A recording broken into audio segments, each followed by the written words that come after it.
Hello, people. This is just intro number two. Just to let you know that the following video will have a somewhat annoying little hum in the background, which was a microphone issue and the software I was recording it on. So this is the big, like, number two video after the short intro one. So this is like an intro to video number two, which is predominantly attachment style. Okay, so I believe I went into quite a bit of in-depth talk around secure, anxious, fearful avoidant, dismissive avoidant, and a little bit of Gary Chapman's love languages. And so moving forward, video three is probably going to deal with the Russian app VK, which is sort of their version of Facebook. And someone posted a rather controversial thing on why the world no longer wants a Russian wife, and it's a very harsh critique, but it segues into yet another East versus West little discussion topic I came up with after talking to numerous Slavic people. Okay, so enjoy the video or not, as the case may be, and I'll see you in the next one. Okay. All right, so here we go. So I have recorded this. This is the fourth time it crashes in Clipchamp. I have a rumbling in this, and when I get around to fixing it, I'll fix it. So while I have this rehearsed in my head of like the last 30 minutes saying the same thing for 10 minutes in each block. Here we go. So series of videos, if they turn into a series, will be on the human condition of interpersonal relationships between Homo sapiens on planet Earth. So it's a complex and intricate subject, and nothing about it is particularly easy or simple, and I will just need a sip of tea to keep going. So we're going to deal with attachment style. Now, attachment style is predominantly written about in a lot of books, but the most recognized one is the book simply called Attached. So this book was recommended to me years ago when I had difficulty in a relationship. I stubbornly did not read it. Recently I had a need to read it, so I read it for a friend as like an audio book type thing, with some interjections about my own lived with experiences. So there are two books, and there is one which isn't around attachment style, but it's Gary Chapman's The Five Love Languages. Now, I do like to sort of reference a couple of things. So I'm not sure if I can find for you right now the love languages. Here we go. So there's physical touch, which isn't just intimacy, but it's kissing, hugging, holding hands. You have quality time, which is sort of sitting and talking and sharing meals together, watching movies together. Receiving gifts is self-explanatory. One thinks receiving a gift is, that's the way they feel loved, okay? Acts of service is things like mowing the lawn, mopping floors, going to the shops, things like that, where the other person thinks when you're doing it, you are showing them that they are loved. And then there is words of affirmation, which is more like, thank you for doing this, or you look very nice today, type thing. So that's a coffee shop sort of superficial. It's sort of more around, I don't know, feelings sort of.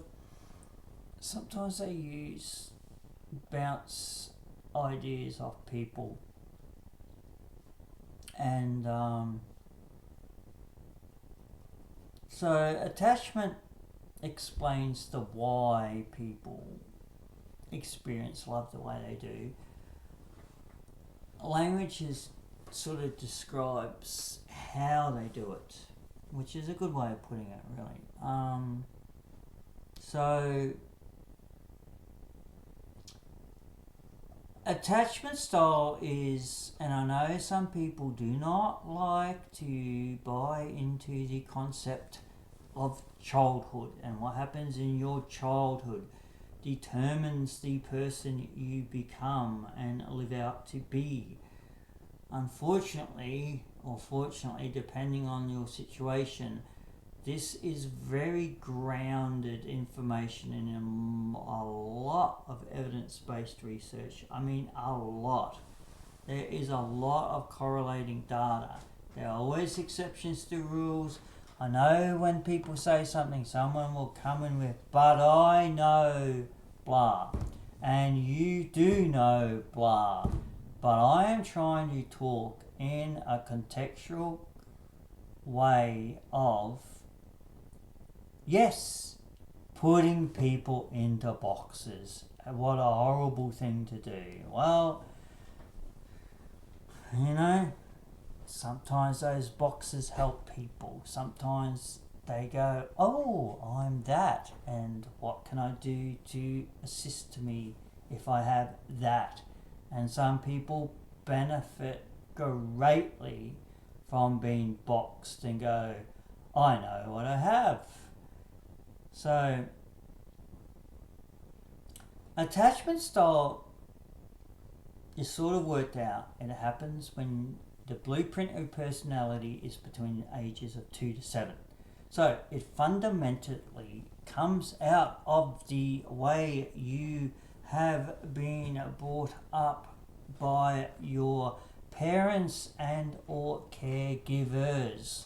So, in this day and age, a lot of people know what the word trauma is. A lot of people know what the word trigger is. So, you will find a very vehement critique of stoicism from me later on, where I, in my little mind, rip it to shreds and say stoicism does not work.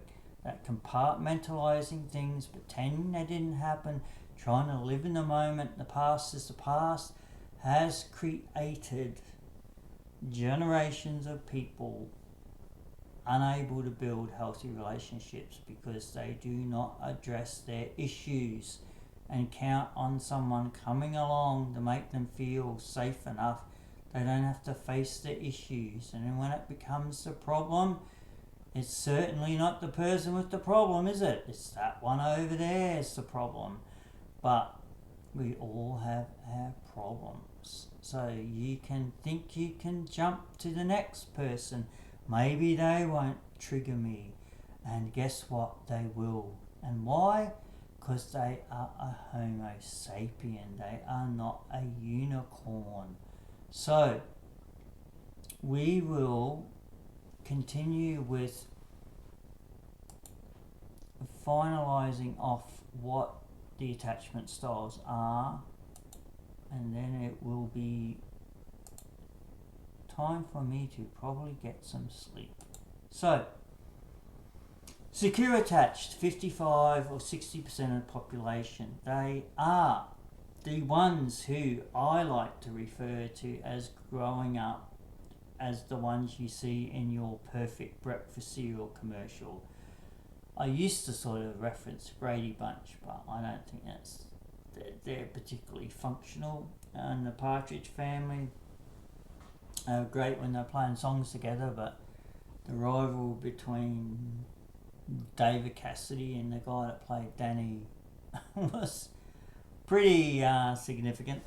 Lots of humour in it, but I know it lies under a lot of humour. So, breakfast commercial. Loving mummy, daddy, loving kids. They have healthy rapport with each other. They're affectionate. They kiss. They hold hands. Not afraid of showing love. They show that same love to their children. Their children feel loved. They feel nurtured. Their needs are met.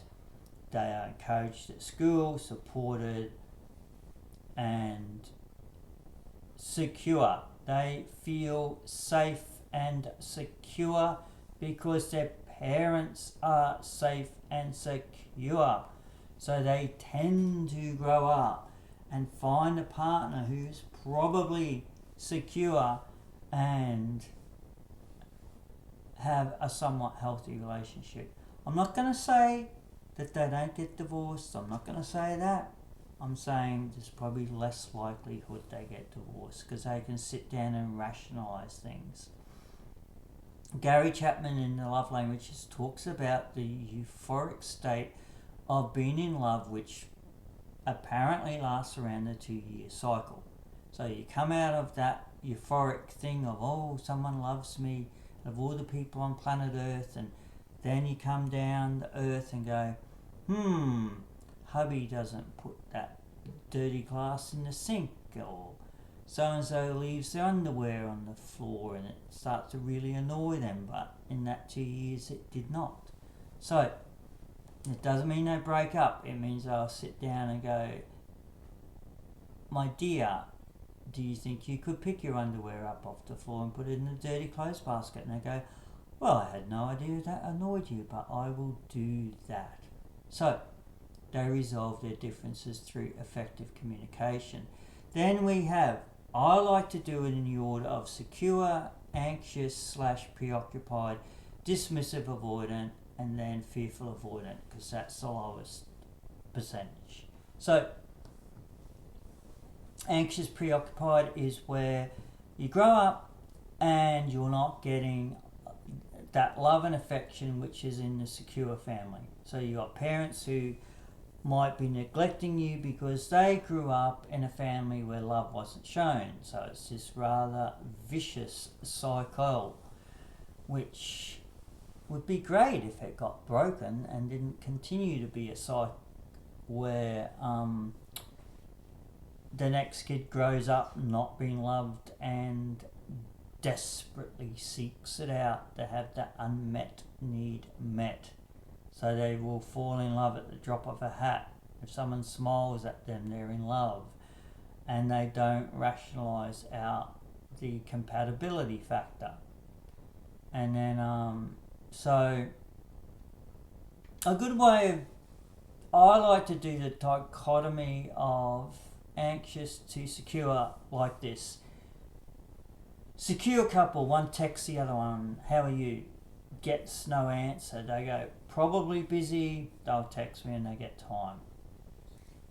That's how it works. Anxious sends, how are you? Gets nothing back. They will go into a spiral. They will go, oh my God, they didn't text me back.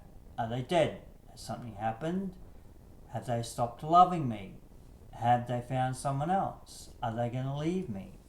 So all this anxious stuff comes in. It's irrational, but as soon as they get the reply, they generally calm down. Some of them will go into protest behaviour and be not pleasant to the other person, like, why couldn't you text me? Don't you love me anymore? And get quite unpleasant about it. Then, so that's roughly 7 to 20% is anxious preoccupied. So preoccupied means they obsess over their partner. So then we have the not wonderful dismissive avoidant, 15 to 25%. Now, I've gotten into some heated discussions about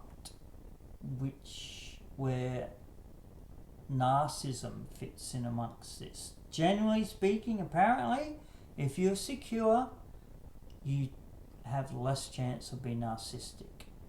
Anxious, you can have some narcissistic traits, but you're doing it from fear. You're not doing it to actually actively control and put the other person down to feel bigger and better.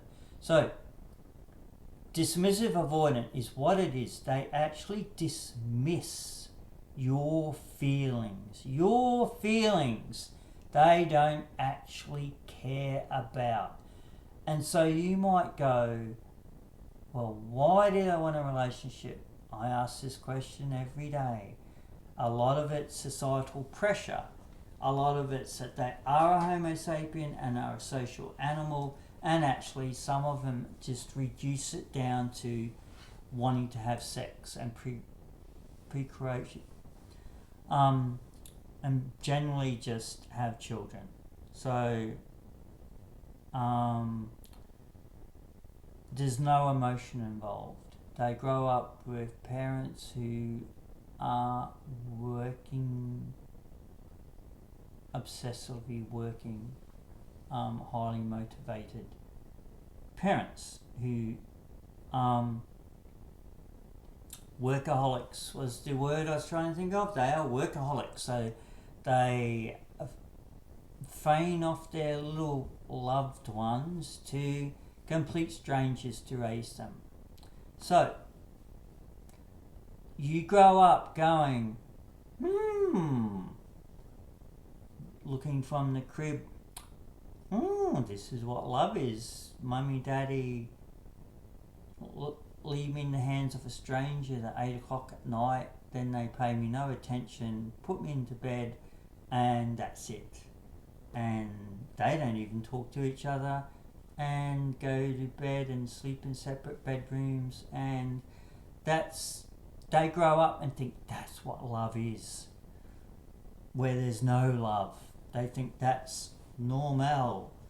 So this is where for some curious reason an anxious, preoccupied one somehow gravitates towards the dismissive avoidant. But it could be the dismissive avoidant uses the person for their own needs. Like if I manipulate this person and just show them a bit of attention every now and then, they just hunger for more and hang around. But there's dismissive avoidant in there in that the avoidance comes from they are told there is no one in the world you can rely on other than yourself. And then you grow up going, I do not need another person. So you are avoidant of the relationship. You are dismissive of their feelings because you don't have any. So then that's 20% of population, depending on what you read. Then you have fearful, avoidant, and disorganized. This is the most difficult for me to understand. You have a ping pong effect. So what's their childhood like? Their childhood is like this. You could be a little person and have a storybook. You run up to mummy, she's on the couch. She goes, come here, little one, let me read this story to you. You feel safe, nurtured, this is so nice. The next day you're thinking, that was nice yesterday, I think I could do that again. I'll run up to mummy with my book, and mummy has some issues. Could be alcoholism, could be drug withdrawal, could be trauma. But she does not act the same way. She will grab the book, throw it across the room and say, get out of here, you pest. Don't bother me. So you run off going, Monday mummy loves me, Tuesday mummy hates me. So you then develop what they literally say, you ping pong, right? So you want this love, you start to get this love. You go, this is starting to overwhelm me. I'm losing who I am. I'm going to avoid this love because you know what? The person that loves me is probably going to yell at me tomorrow. They're probably going to leave me. So I'm going to leave before they leave me. So that's the fear, the fearful part of it. And the avoidant part is, so they go into what's known as deactivation, where they can be incredibly loving for short periods of time and then they get uncomfortable. And a lot of us do that anyway. There's the honeymoon period where you're all over each other and then you need your space, right? But it's still healthy. You still actually want to come along and be with that person, but maybe just have some space. But you don't leave them. You stay, but you pull apart a little. Still healthy. The fearful avoidant, not healthy. Not healthy at all. Neither is dismissive avoidant. Neither particularly is anxious unless they're healing. So this explains, what can we think about? Remember the movie Runaway Bride? Really good example of all of this.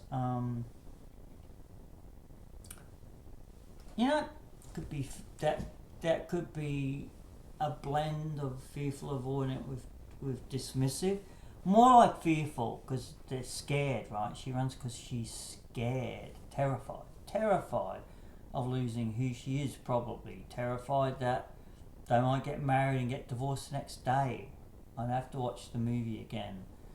But we shall end this saga at that and then carry on with love languages, and we will go into a rather epic little paper which came out of a lot of research. A fantastic quote from a Slavic woman. Just amazing. Very supportive quote, backs up a lot of the ramblings of me. So, I will edit this and you probably won't even know that I have stopped the video.